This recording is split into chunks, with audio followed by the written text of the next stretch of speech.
herzlich willkommen hier für moonsault.de. An meiner Seite der Chosen One, Alexander Simon. Zusammen.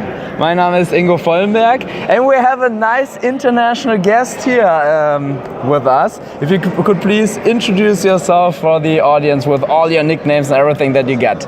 Well, I don't have as many as David Starr, but my name's Matthew Riddle, King of the Bros. Whatever. Been wrestling for a little while now, and yeah, that's about it. You know, so if you're king of the bros, who are the bros then? I think everybody's a bro, you know, deep down inside, everybody's got a little bro inside of them, you know, you just gotta let your bro out. In Germany, a lot of people say bros over hoes. You would agree? Bros over hoes, you know, I keep it politically correct. So, you know, bros and hoes are equal in my book, you know. I am a bro myself, not so much a hoe, but hey, you know, whatever you like to do. Before the interview, you just told me you're a natural guy. Does that mean you're also, like, where do you live exactly? What's that? Where do you live exactly? Oh, I live in Pennsylvania. You know, I'm a natural guy. I like to go outdoors, stuff like that, hang out, you know. And I mean, I keep it natural. You know, I don't dye the hair too much. I don't mess with anything. You know, just keep it natural. It's good. Yeah. We just saw the main event of Ambition. You won a nice trophy. I did. You know, this weekend the Carat tournament's a huge tournament. Everybody came in for it. But in my eyes, the Ambition tournament was, you know, I had my eye on that prize, and getting this, you know, it means a lot to me. I'm pretty stoked to, you know, be in Germany and have won it today and be in front of all the fans and got the reception I did. Yeah. How important is the UFC, the MMA background for a tournament like Ambition? You know, I think it's extremely important because, you know, it's a fight, you know, and I think that's what we're trying to translate. I think guys like me and Timothy Thatcher and guys like that are really, we have certain kind of matches, and we try to bring a style of realism to this sport. And some people it's more show, clap your hands, dance, and there's nothing wrong with that. But some of us like the real fight. Some of us like the sport aspect of it. And that's why when people ask me, do you do like pro wrestling? I'm like, I'm more of a sport wrestler, you know? And I think that's what Ambition is, a perfect example of sport wrestling. So what was just the idea after the UFC and an MMA, and you say, okay, I'm going to pro wrestling, but I will do it my way, want to do it this style? Yeah, well, that was the big thing. When I stopped doing MMA, I always wanted to be a pro wrestler. I just never saw the opportunity to get it. And then I got into the, you know, UFC, jiu-jitsu, all that, and I did very well. And then when I was done with that, I thought, you know, I saw an opportunity. I felt like the guys were smaller and all that.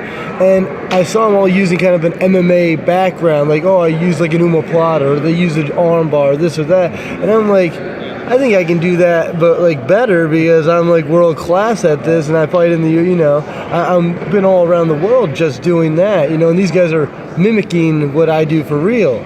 So, and I always wanted to be a pro wrestler, so the charismatic, the charisma, like I always wanted to be a character, but in MMA you gotta hide your strikes, you gotta be very conservative, you gotta be sneaky almost. While pro wrestling, you're bigger than life, heading stuff and letting everybody know who's boss. When we saw the tournament finale, I mean, that was really world class.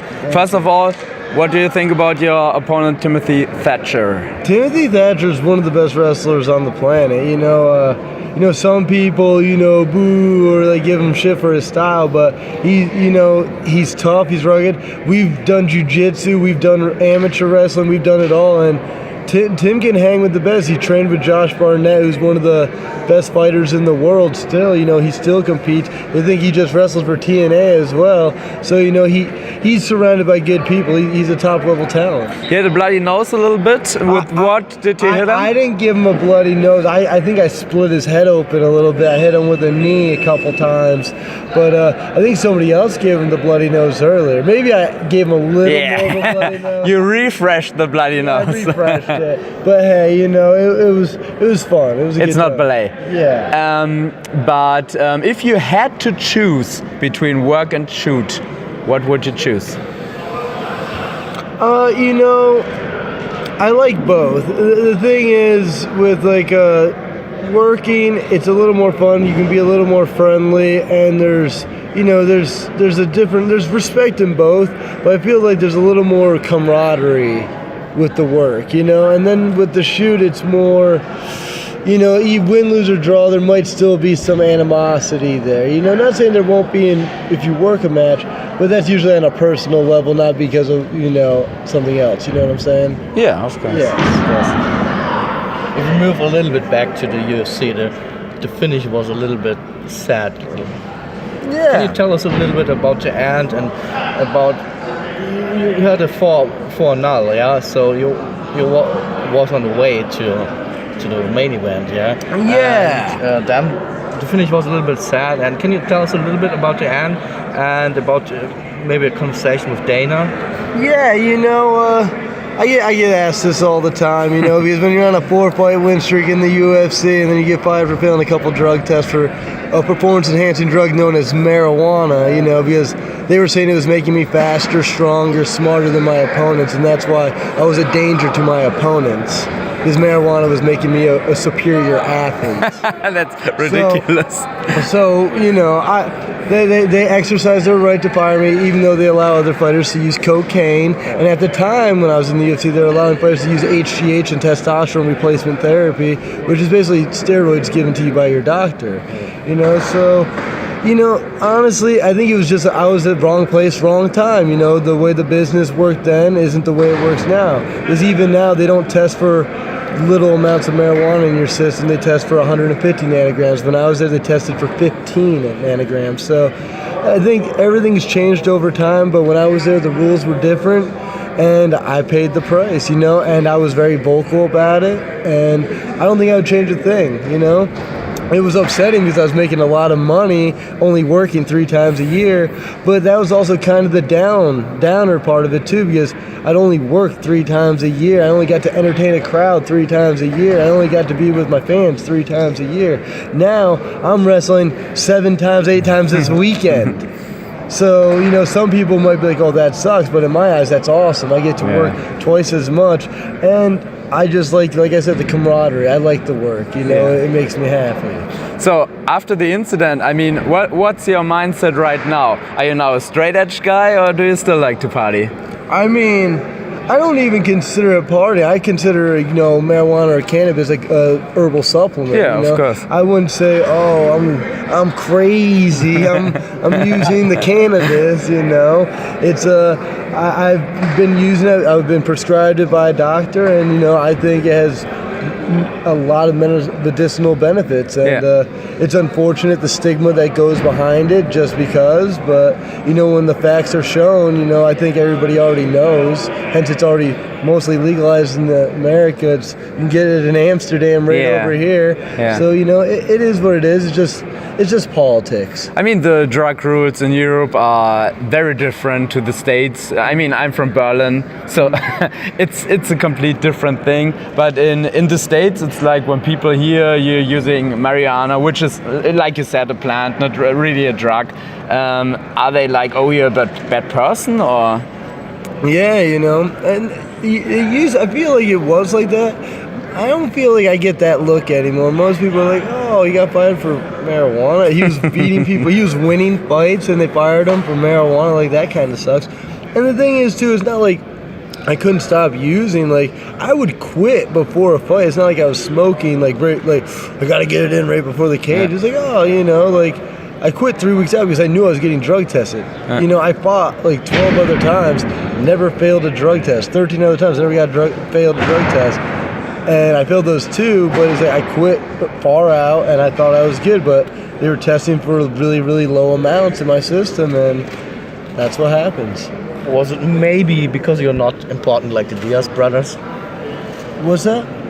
You're not important like the Diaz brothers for you. Yes, like yes. This, yeah? You know, that's the politics, and like John Jones can blow cocaine, get a DUI, hit somebody with his car, and still headline main events. You know, and nothing wrong with John Jones. I actually beat John Jones in high school, and you know, fun fact, twice, 2 different times. Nice. Yeah, all right. But that's just how it goes. And other UFC fighters have beaten their wives and gotten away with it. And other fighters have smoked pot, and they're like the Diaz brothers and get away with it. But you know, it is what it is, you know, and it's just the politics. And I felt like at that time they really wanted the testosterone in place because they wanted guys like Vanderlei Silva, Chael Sonnen, older fighters to maintain their careers and their legendary status because they were big money fights, and they wouldn't be able to do that without the drugs. And I was against it because I was like, it's time for guys like me, who are up and coming, that are strong and healthy, that paid our dues. It's our time. Their time's up. You're letting them use steroids so they can stick in our game. It's like, no, their time has passed. It's my time to be the champ, you know? It's a little bit like the spirit that you also have in WWE. Yeah. Because, I mean, they're also like The Rock and Hogan, and they're earning the big money, but they're hungry guys who want to take their spot. Would WWE be an option for you? I think WWE is always an option. You know, right now, I'm under contract with WWN, and I have a stipulation in my contract where WWE's always welcome to offer contracts and all that. And I talk to the WWE on like not a regular basis, but like we cross paths all the time, you know. So, and our relationship's very friendly, you know. But right now, I really enjoy what I'm doing. Like, I've literally wrestled every single day for like the last like 10 days. I've been traveling all throughout Europe. I'm going back to the States. I'm going to be all over the country this upcoming weekend. You know, like, honestly, I'm really enjoying what I'm doing, and I'm getting like that street cred, that credibility that you can't get just being handed a WWE contract. So I think paying my dues this way, traveling the world this way, getting seen by you, going to England, going to Canada, going to Mexico, going all over America, getting over everywhere, and then by the time the WWE comes, I'll be worth more money, and that's what I'm worth. And the good thing is you can travel for free, more or less. You're going to see a lot of great countries. That's all I do. Yeah. I just travel for free, wrestling, and it's great. Get sweet belts. Yeah. Get interviewed. It's a pretty sweet deal. And then I get to fight again later. I get paid every time I fight. And I'm pretty sure a lot of girls come around to the after shows. I'm a married man. Are you married? I'm a married man. Do you have kids? I do. I have 3 kids. Really? I have How old? 2 girls, twin girls, 6, and Amy and Allison, and then I have a son who's 4, Zach. Nice. And any of them going to plan into the fighting business or not? I have no plans on them fighting. The thing about fighting is you can't really push anybody into fighting or wrestling or any kind of combat sport or any sport for that matter, because if somebody really doesn't want to do it, you shouldn't make them do it just because you did it, you know? Then again, I think if I lay the path and they want to follow in my footsteps because it might be an easier route because of who I am. But then again, it won't, because you're going to have to live up to what I do, and that's going to be hard, trust me. Yeah. Do you have another European tour this year that we can plug? I'll be back April 28th to June 5th. I think I'll be in Germany one of those days. I have some events during that time. We need to talk about that. My schedule fills up quick, so you gotta let me know. Okay, so final question. You have one more? I think we're done. I think we're done. So congratulations for winning again. Have a great time here. Enjoy your time over here. Thanks, bro. I appreciate it. And thank you for your time. some two good evenings here in Oberhausen.